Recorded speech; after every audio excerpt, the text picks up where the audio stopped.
Hello, and welcome to the 26th of Decem-Baron 2020.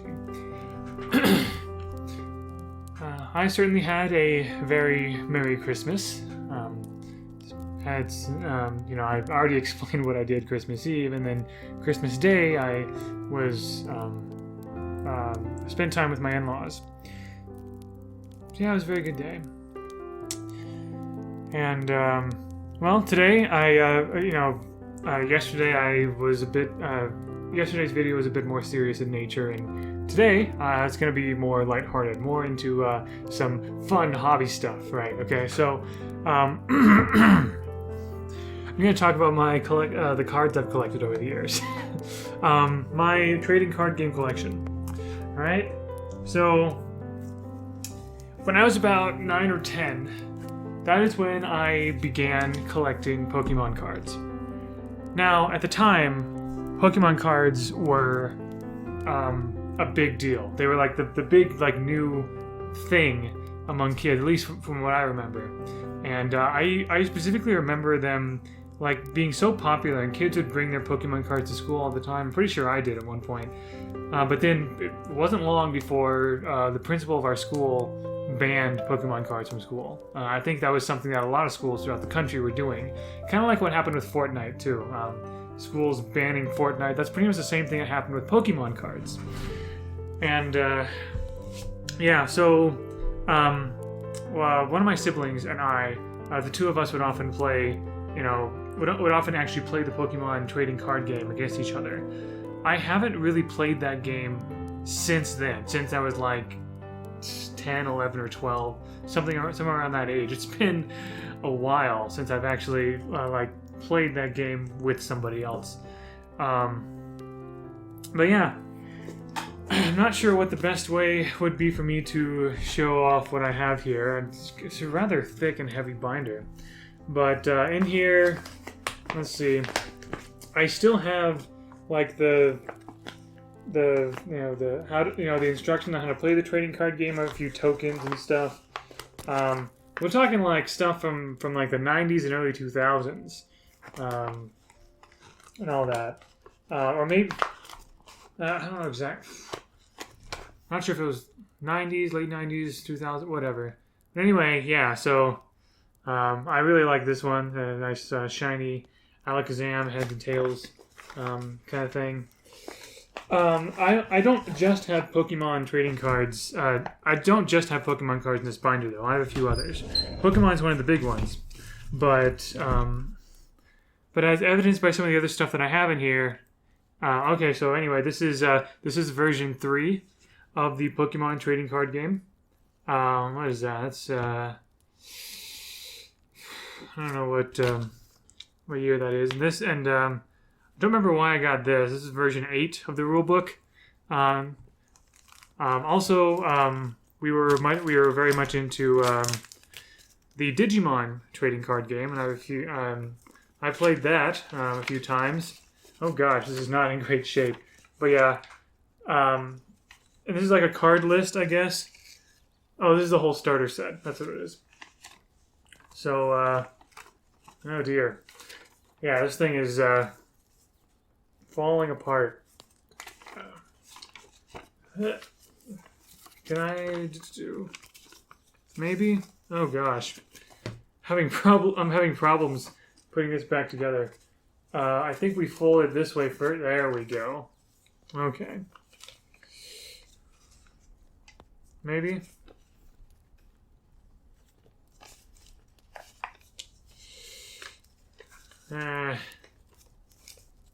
Whatever. Something like that. And also, I had the Harry Potter trading card game. This is the Harry Potter mat. The Harry Potter trading card game is not, at least this one, is not out anymore. But yeah, those are things. Also, for Christmas, I did my wife did give me 2 brand new Pokemon booster packs, just because it's been a while since I've opened a booster pack, and those are always fun. So I have some of the latest cards out there now, as well as some of the oldest ones. But yeah, I'm not sure, I don't think I have, really any, stories to tell about, my experience with, like these trading card games. It's just something that me and my siblings, well, me and one of my siblings in particular, just really enjoyed playing together. We played with some neighbors for a time, but it was really just me and my sibling. Oh yeah, this pocket right here. This is where all the energy cards for the Harry Potter trading card game go. The energy cards are they're the different classes at Hogwarts. Got Care of Magical Creatures, got Charms, and I guess that's it for there. But there's more in there. Yeah, basically, I just thought it'd be fun to show off my card collection because it might be something that people are interested in, and I've gotten a little more into trading card games recently, especially digital ones. Like I played Hearthstone for a while. I played Eternal for a little bit as well. I also got into a few others more recently, Legend of Runeterra, though I haven't played that in weeks. But yeah, so my Pokemon card collection is organized in such a way that you basically have all of the... I have them organized by sets in chronological order. So the base set first, and then so on and so forth. Actually, can I possibly... yeah, actually, let me just take this camera here. I'm pretty sure I have enough... Oh gosh, there's not enough cord space for this. Yeah. I'm not used to this at all. Okay, here we go. Actually, you know what? Here, let me try this. Oh, I will turn the binder upside down so that you can better see it. Clearly, I haven't rehearsed this, but there we go. And this is still not great, but you can still kind of see that. There we go.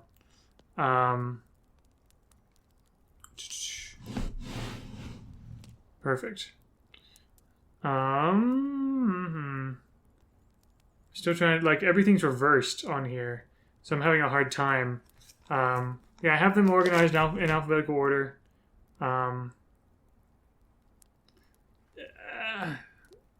There we go. Alright. Can I, like... That's better. Okay. Thank you for bearing with me. But yeah, so you see like the base set here. Oh, here we go. This card right here, Imposter Professor Oak. That is probably the most expensive card I have. That is worth, as far as I know, it's worth $15. Because it's a first edition. Not only does it have the first edition like little thing on there, but it also has a typo in the copyright notice, which tells you it's actually the first printing. So there's that. I also have this Machamp holographic card, which I think goes for about $9 now. It would be more, or maybe $10. It would be more expensive if it weren't for the fact that this particular Machamp holographic card came in the starter set. So it's more common than most other holographic cards. But yeah, I'm sorry if the way I'm holding the camera makes you miss a few of these. I'll do the best I can here. The glare is not great, unfortunately. Sorry about that. But yeah, just kind of doing a quick sweep over everything. Do I have this organized by? Yeah, okay. So yeah, we're getting into jungle and then the fossil set as well. The first expansions after the base set. I put my hand here so you can see the card in the glare. So yeah, I've had these pages for a long time, so they're just like, not even attached. Some of these are just not even attached. Now we're getting into like the gym leader stuff. I believe there were 2 gym leader type sets. Oh yeah, Team Rocket as well. We have another Imposter Professor Oak, except this is a trainer card about his revenge. I mean, I have memories of like opening booster packs, getting these specific cards. So it's just kind of crazy. And my hand's getting kind of tired too. So yeah, so now we're getting into the gym ones. And okay, so now at this point we're getting into like the Gen 2. And I lost interest in Pokemon at around the time that Generation 2 and Johto was new and everything. But I still, every so often, still got like Pokemon cards. And in my collection, like my acquisition of Pokemon cards just kind of slowed down drastically since then. And now I almost never get them. Oh yeah, there's a lovely, cool Mewtwo there. But oh yeah, here starting here with Big Charm. This is and going forward, these are the cards that I got from those Sword and Shield packs that I showed. So I got this Cramorant V. I didn't realize V was a thing, but I guess of all the Vs that I could have gotten, this I got a Cramorant. It's kind of funny. I got a lovely holographic Sizzlipede.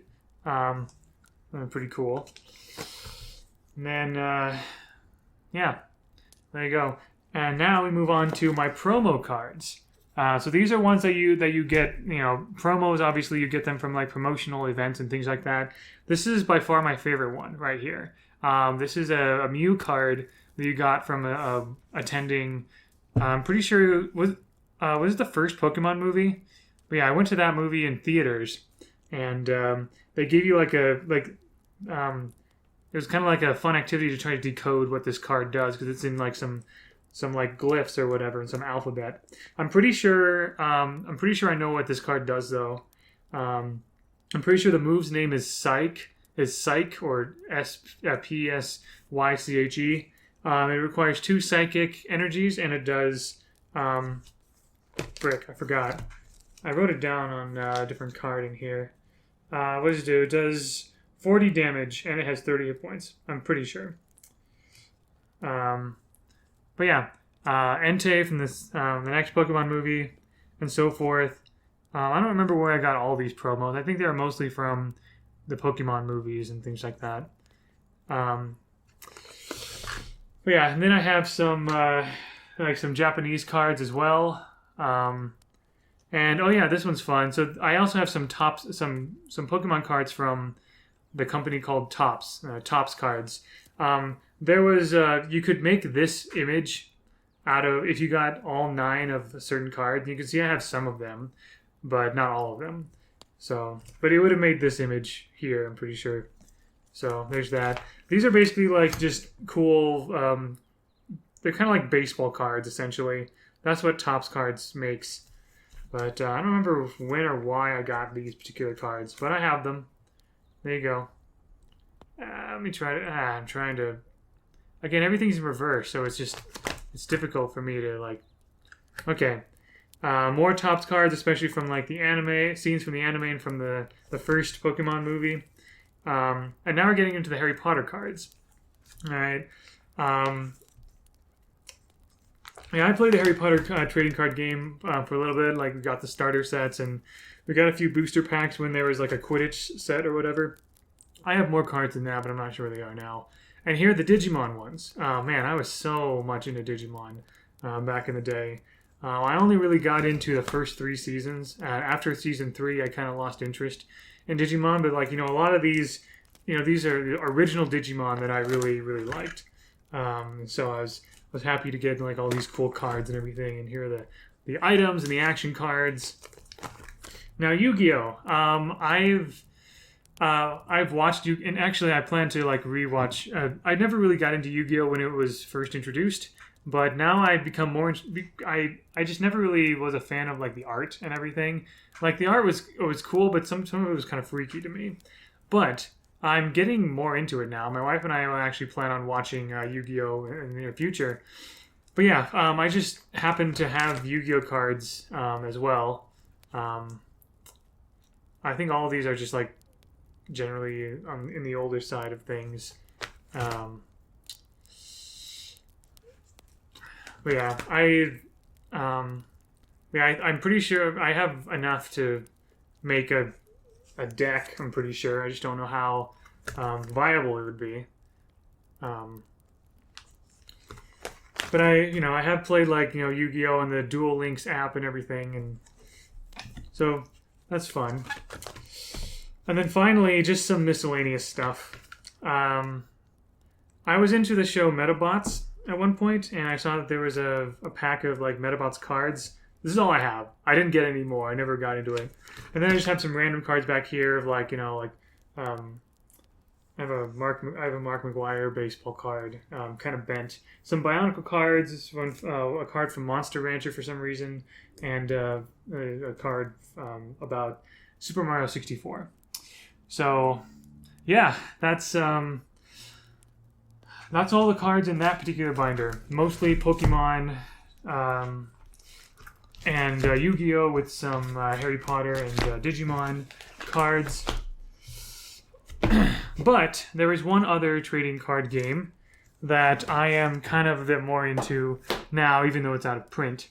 Let me put this camera back up. There we go. Again, I appreciate you bearing with me for this. I'm not bringing all of the components of this particular game because that would just be too much. But I'm bringing enough, I think, to kind of show what it's about. Like I said, this is a game that's out of print, but there's still kind of a community behind this. And if anyone wants like new cards for this particular game, you pretty much have to go to eBay or basically have to go to the aftermarket where people are selling opened or unopened packs and things like that. Basically, it's the Pirates Constructible Strategy game by WizKids.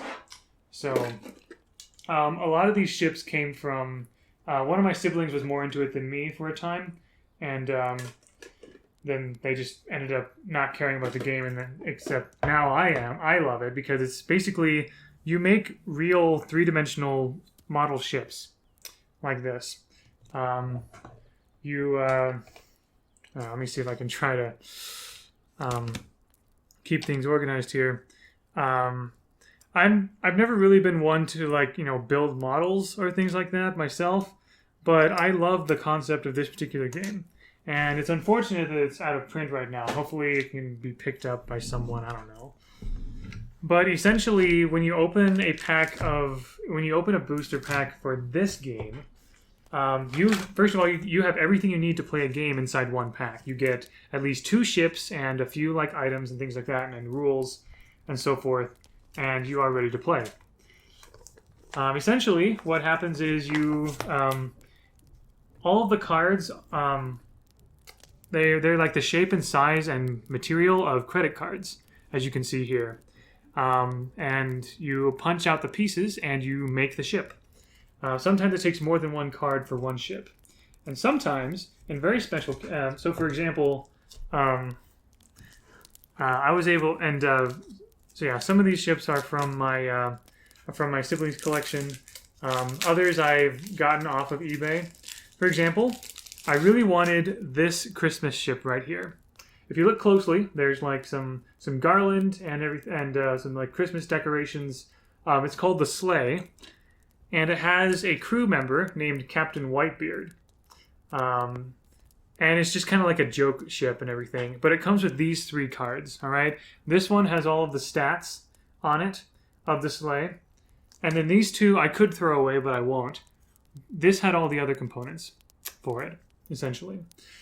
And also, a lot of the ships have some lore in the back as well. So I've even, I've started making a lore wiki for this, but I haven't done a lot, but there are a lot of really cool connections in the lore of this particular game as well. And you can make some really cool stories and from the developing and the different sets that are out there and stuff. But anyway, yeah. Essentially, when you build the ships, you can play a miniatures game out of this. You can basically take several of these ships and just kind of place them down. And the way you measure how far they can go... Actually, let me take out another one of these cards and explain the stats to you. So, yeah, here we go. So here, I don't have the ship here with me, but here is... Actually, you know what? Yeah. So here's a typical ship. This is from the... pretty sure it's the Revolution set. So this is a British ship called the Hms Lord Caldwell. It has 2 masts it is able to carry 2. So it has a carrying capacity of 2, like 2 pieces of treasure. And then the speed is 1L. So if you look on the back, the long side is in red while the short side is in white. And so, actually, let me show you another one as an example. I have another British ship here from the same set, Hms Swallow. You'll see that not only does it have more mass, and like 5 mass and 5 of carrying capacity of 5, it has a distance of S plus L. So on one turn, that ship can go this far and this far. You basically just use these to kind of like, in any direction you can choose which one to go first. These dice and everything, these are the cannons, all right? Each ship has a number of cannons equal to the number of mass it has. So because it's a 5-masted ship, it has 5 cannons. And essentially you have to try to roll higher than these numbers in order to score a hit with that cannon. And you get these really tiny, tiny 6-sided dice to go with it. So again, in one pack, you get at least 2 ships. You get a tiny dice. You get the basic rules, and you get some other like little like bits of treasure or like crew people and whatever. So yeah, and there are lots of other things too. There are forts. There are other types of ships and whatever. Most of the there are also like there's even a Pirates of the Caribbean set as well. There are also crew members as well. There's generic crew members like cooks or cannoneers or shipwrights or things like that. But you also get there are also like special people. For example, again from the Revolution set, we have this forgot which nationality he is, but maybe he's American. Commander Albert Crenshaw. All right, and there's also some lore in the back of him as well. The art is I love the sort of like soft art here. Here's another one, Madame La Fontaine. Let me see here. Here's a cool one from the Cursed faction, the Unblinking 99, and they have keywords and so forth. I have some Pirates of the Caribbean. I have some Pirates of the Caribbean characters in here as well, if I can find them. Yeah, from the Pirates of the Caribbean set, I have Elizabeth Swann. I have Admiral James Norrington. And I have Cursed Captain Barbossa. I realize I didn't really show Elizabeth Swann. So, here she is. And then I have another one. It's a 2-parter. Oh yeah, Tia Dolma and Damsel in Distress, except there's no image on that one. There are a select few that are double cards in one. For example, this one. This is 2 cards. All right. I think this is probably like some promotional thing. I'm not sure. But these are like special ships. For example, this one is this. And then we have... so yeah, that was the HMS Hermes. We have the Ghost Walker, which is this. And there are also some sea monsters as well. So here is that sea monster. That was, what was it called? Shalbala. Yep. So you can see that there are dice on the pieces. So it's basically like the cannons. So it has like 3 or 4 attacks that it can do. Here's another sea monster. Forgot what this one's called, but and then we also have this one as well. There are more, but that's what I have here. And then also, this is one that I got also in a pack I opened for Christmas. This is the only Viking longship that I have, called the Fronting. So, pretty happy with that one. But yeah, the Pirates Constructible Strategy game. I have over 100 ships. I did not want to carry all of them out here because that would take a while. I've constructed all of them, or they were all already constructed. I'll show a few other things about the game though. There you also get a bunch of so you place islands or terrain on the placemat, and there's different rules for each of the terrain as well, whether it be like a whirlpool or a shoal or something. This is the dice that come with the booster packs, and I have a bunch of them. So there's that. I showed you like the cards of the crew people. This is what they look like in practice. So this is a Viking person that I got, and it shows what their allegiance and their faction is on the back. But this is the little chip that you actually use in the game, and you place it with the ship to assign to that. And yeah, what else do I have to show here? I feel like there was something. Oh yeah, here we go.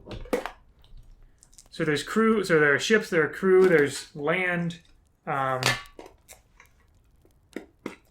there's also treasure. So, for example, so for Christmas, the pack that I got for Christmas was Pirates of the Frozen North. So it was a more Viking-themed set. And this is a piece of treasure that I got from that set. Runes of Defense is what it's called. And I cut out the rules for that piece of treasure, essentially. And so this is a little tin that I have that's full of bits of treasure and the rules for how to use the treasure.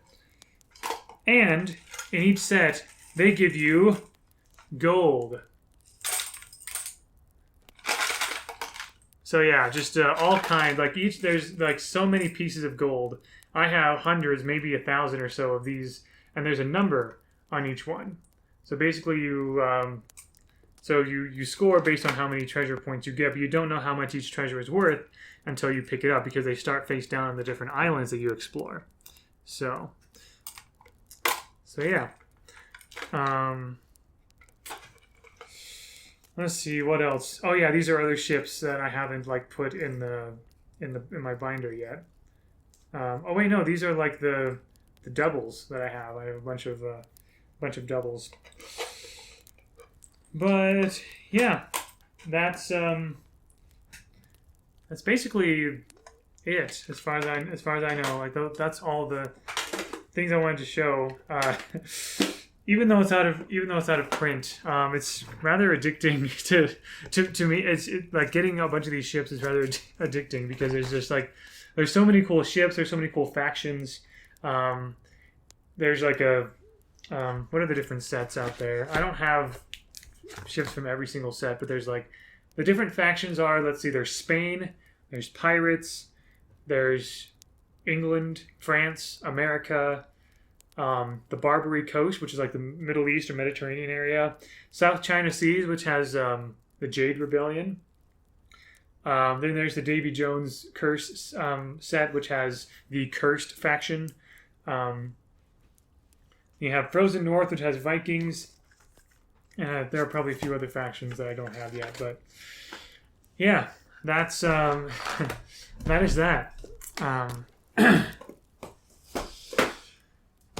Those are so even though I don't really buy collectible cards that often anymore, I still find them rather fun. And I've played like Legend of Runeterra and Hearthstone a lot. I've also found out how to log on and play the Pokemon trading card game online as well. So that's fun. So yeah, I thought I'd just kind of like share all the kinds of crazy, things that I have regarding, trading card games. But yeah, regarding Pokemon though, I don't even have the biggest Pokemon card collection among my siblings. One of us has a lot more than I do. So, but yeah, that's the stuff that I have, and this is the Christmas ship, by the way. So, just showing it off again with the yeah. Thank you for being here. Thank you for bearing with my sort of unorthodox approach to this video today. I hope you had fun. I you know, card games, board games. There was a time when I wasn't all that interested in them at all, especially like during college. But now I just like, I love games. I love the way you can interact with different game components and different game concepts, and just like simulate adventures or ideas and everything. Which is why I love the game Millennium Blades. I might talk about. Actually, you know what? I might. Well, I'll talk about it. I won't show it, but there's this really big game called Millennium Blades, made by Level 99 Games. And it is basically like the perfect thing for anyone who loves or used to love collectible card games or trading card games, because it's a game that takes 2 hours to play. You can play with with one other person or a few friends, but essentially in a 2-hour time period, it simulates the buying, selling, trading, and tournament circuit several times over of a trading card game called Millennium Blades. And it simulates all the buying, all the selling, all the trading, all the the tournament play, getting a deck ready for a tournament, and all that kind of stuff, all in just 2 hours or so. And there are a lot of cards. Like, you can change what sets are available in each game, like what is even available. Like, you can make the meta your own. So basically you have your own like card ecosystem within one game, and there are a few expansions to this as well. So that's kind of like the be all end all of like collectible card games. That's it's not a collectible card game in and of itself. It's a board game that simulates the entire collectible card game experience without having to spend hundreds or thousands of dollars to like keep up with the meta and everything. So, but yeah, it's just this really big box, and I have the base set and a few expansions now, and I plan on getting a few more expansions in the near future. But yeah, if you've ever like if you're like me and you've ever like wanted to kind of like recapture that sort of itch that you've had of like playing and strategizing and buying and selling and trading for a collectible card game, but you don't want to spend the months and the thousands of dollars to do so, well, you can spend about $80 to get all of that in one game, Millennium Blades. This is not sponsored. None of my videos are sponsored, but I'm just saying like that I'm talking about collectible card games and my relationship with them, and yeah, I've gotten more and more interested in them, and again, I don't plan on being current with collectible card games like Magic or Pokemon or whatever, not necessarily. But I just have fun whenever I can or want to. So, but yeah, thank you for listening. Thank you for being here, and I'll see you tomorrow. All the best.